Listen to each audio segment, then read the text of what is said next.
नमस्कार, मी अस्मिताच किचनमध्ये आपलं खूप खूप स्वागत आहे। आज आपण बनवणार हेल्दी मेथी मटरी। तर रेसिपीला सुरुवात करू। मी येथे 1 चमच तूप घेतले आहे। त्यानंतर बारीक चिरून चांगली स्वच्छ धुवून घेतलेली मेथी घेतली आहे। ती आपल्याला छान अशी चरचरीत भाजून घ्यायची आहे।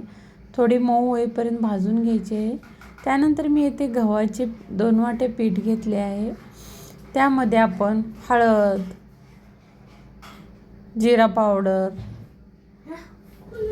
मीठ, चवीप्रमाणे मीठ घाला। त्यामध्ये लाल तिखट 2 चम्मच, तीळ थोडे जास्त घालायचे आहेत म्हणजे हे खूप सुंदर दिसतं। त्यामध्ये आपल्याला असा ओवा घालायचा आहे। तर आता ही आपण फ्राय करून ठेवली होती भाजी, ती आपल्याला ह्याच्यामध्ये घालून घ्यायची आहे व 1 चम्मच तेल किंवा तूप तुम्ही वापरू शकता।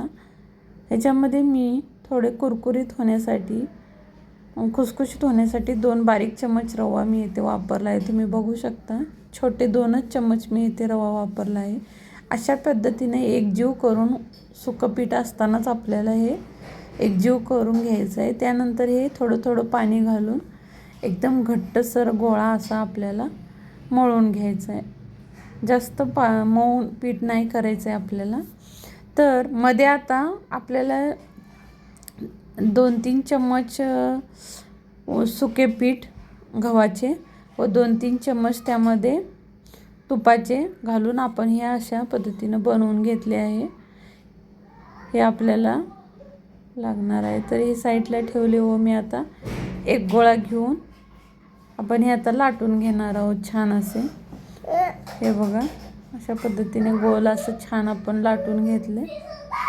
तर आता लाटल्यानंतर आपल्याला ह्याच्यामध्ये पिठाचे आपण जे बनवून ठेवलं होतं ते लेयर लावून याचे फोल्ड करून परत ह्या फोल्ड करून आपल्याला हे सगळं व्यवस्थित असे मिश्रण लावून घ्यायचे आहे। त्यानंतर परत एकदा फोल्ड करून आपल्याला हे चौकोनी लाटून घ्यायचे आहे। त्यावर सुद्धा आपण हे अशा पद्धतीने पीठ लावून थोडं लाटून घेऊन आपल्याला आता याला आपल्या हव्या त्या शेपमध्ये आपण कापू शकतो। मी या अशा शेपमध्ये कापले आहे। तर मी येथे तेल ठेवले आहे गरम व्हायला। तर थोडं बारीक आचेवरच आपल्याला हे तळून घ्यायचे आहे। हे बघा किती सुंदर अशा लेयर आपले सुटले आहे। ही रेसिपी तुम्ही नक्की ट्राय करा व परत भेटू एका नवीन रेसिपीसोबत। तोपर्यंत बाय बाय।